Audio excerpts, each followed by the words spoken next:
Hi, I'm Ethan. I'm back with the third part of my story. Last time, I told you about how Jody and I were planning to meet our supposed evil neighbors, Mr. and Mrs. Everett. Before I continue, though, don't forget to support me by subscribing to the channel. So Jody and I rang the doorbell of our neighbors. They didn't open the door for 5 minutes. When the door finally opened, a very simple-looking couple stood before us. They regarded us cautiously. "Hi, we're your neighbors," Jody smiled. "I'm sure they already knew that," I added. "We've seen each other around." "What do you want?" Mrs. Everett asked, quite rudely. We just wanted to invite you for dinner tonight," Jody replied. "We're new here too, and we'd like to get to know you." "We can't leave our house, sorry," Mr. Everett said as he began closing the door. "Wait!" I exclaimed. "If you can't leave your house, then how about we come to your place?" The couple exchanged a secretive look. I hoped that we didn't appear too desperate. I was trying my best to be polite and all, but they didn't seem like easy people. I simply wanted to barge in and use force to search their house, but that wasn't an option, really. Jody would never agree, and two, we didn't know how capable this couple was. They could very well defeat us if we used force. So yeah, we couldn't take the risk. Jody kept insisting about dinner, and in the end, the couple finally agreed. It looked like they ran out of excuses. Well, they did have a few hours to prepare before dinner time. "We'll have to be very careful," Jody said as we got ready to go back to their house in the evening. "Even if you see something fishy, don't react. Just observe silently and gather as much information as you can." I rolled my eyes. "I'm an agent, remember? You don't have to tell me the basics." "We can't be too sure when it comes to you. You have a knack for making mistakes," she replied. "I don't even want to argue with you," I sighed. "Let's just get this over so that both of us can be free." A few minutes later, we were inside the house of our neighbors. Nothing was out of place. It was a normal house, and strangely, the couple was behaving very friendly towards us now. They brought us straight to the dining room, not giving us a chance to explore the rest of the place. Jody gave me a look. I nodded. "I need to use the washroom," Jody said out loud. "I'll be right back." "Wait, Glenda will show you the way," Mr. Everett interjected. I was guessing that Glenda was his wife's name, or maybe fake name. "No, it's okay. I don't want to trouble you," Jody said with a smile. "Let Glenda go with you. I insist," Mr. Everett said sternly. Jody gave him an uncomfortable look, but that didn't affect him. Okay, this was slightly dangerous. Glenda could try to hurt Jody, and I wouldn't even know. We didn't have any weapons on us. Jody turned to me with an assuring look. "I'll be back in 5 minutes, Ethan." I nodded. If she didn't come back in 5 minutes, that would mean something went wrong and I had to go look for her. This was our way of communication, but I wondered if the Everetts were able to interpret it. Mr. Everett said something to his wife in a different language before she left with Jody. "Wow, what language did you just use?" I asked him. Instead of replying, he just changed the subject. I expected as much. He started asking me about my job and other stuff. I gave him all the practiced answers. I had no idea whether he was buying it or not, but it's not like I had any other choice. "Why did you suddenly decide to talk to us?" he asked seriously. "Oh, we just wanted to be on friendly terms with our neighbors," I said. "We don't know many people here, so..." I trailed off. "It's weird that you suddenly wanted to be on friendly terms. What were you doing before this? You've been around for long, but you never attempted talking to us." How was I supposed to answer that? He was definitely suspicious. "Jody and I were sorting out some things with our family," I quickly said. "You know, our parents are against our marriage, so we had to face a bit of a problem on that side." He didn't say anything after that. Thankfully, Jody came back in one piece. The dinner was served, and the couple left us for a few minutes. "Please, Start eating. We'll be back in a few minutes, Mr. Everett said as he left with his wife. Jody was about to stuff her face with their food when I grabbed her hand to stop her.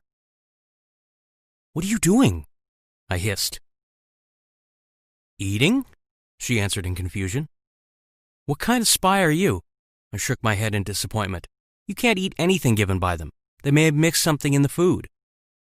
"I don't think they did. It'll cause a problem for them if they get tangled up in small cases like this. They need to keep up their pretenses to carry out their mission," she replied. "That makes sense, but we should still be careful," I said. "Also, did something happen when you went with Glenda?" She shook her head. "She was quiet the whole time.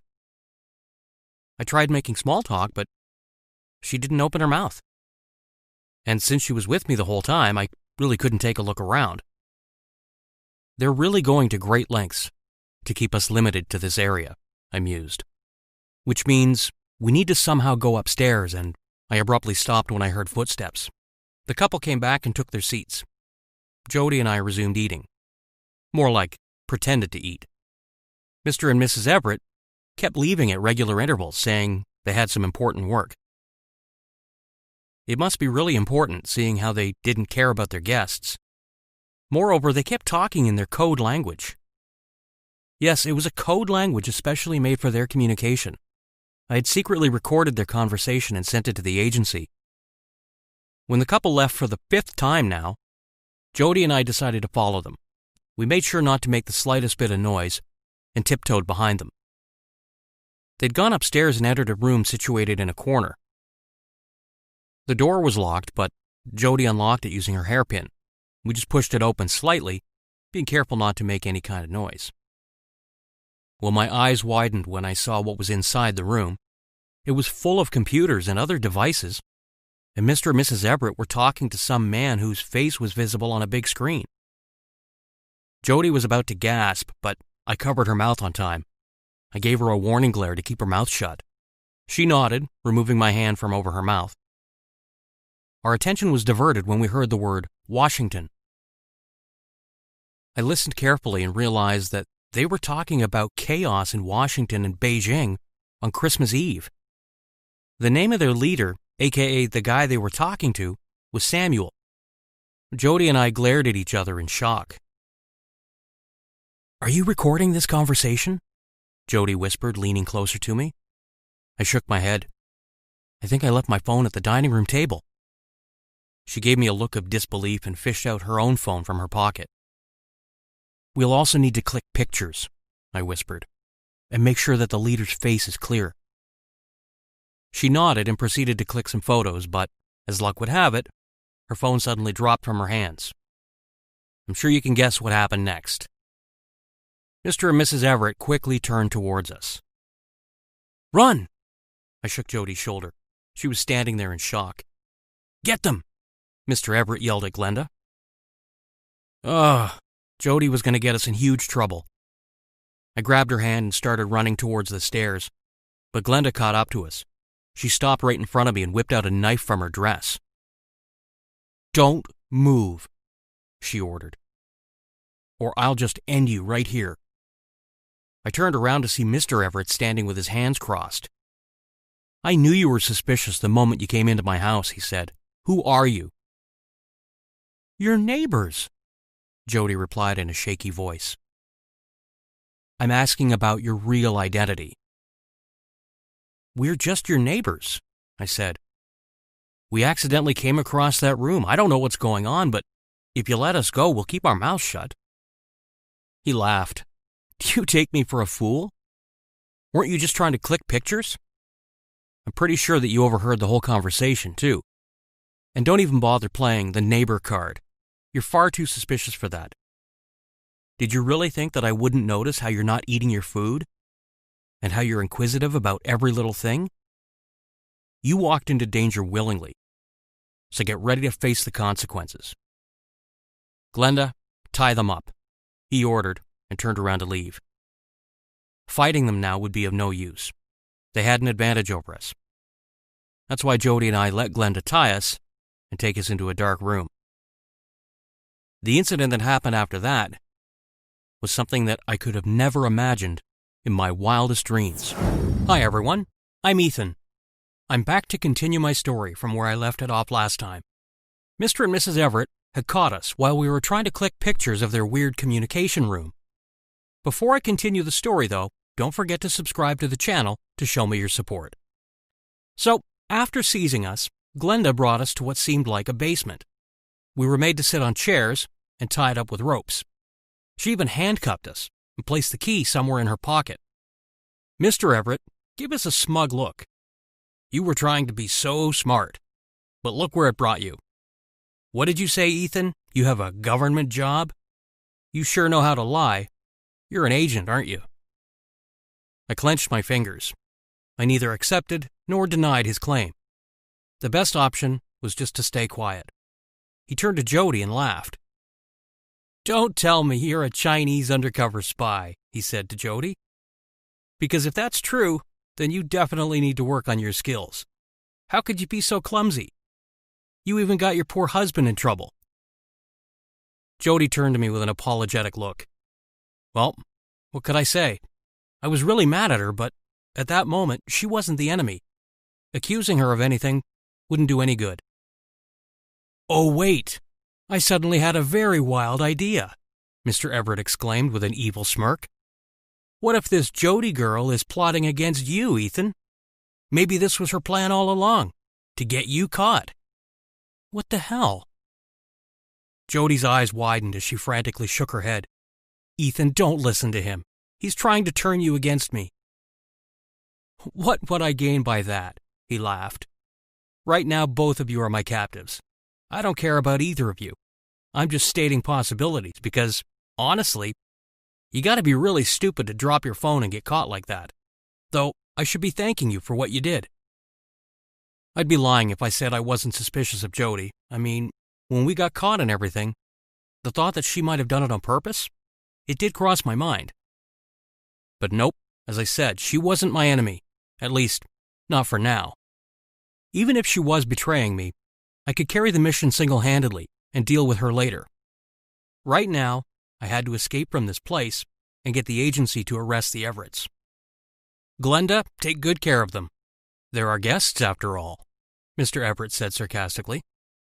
I'm going upstairs to continue the conversation I was having with my boss. With that, he left.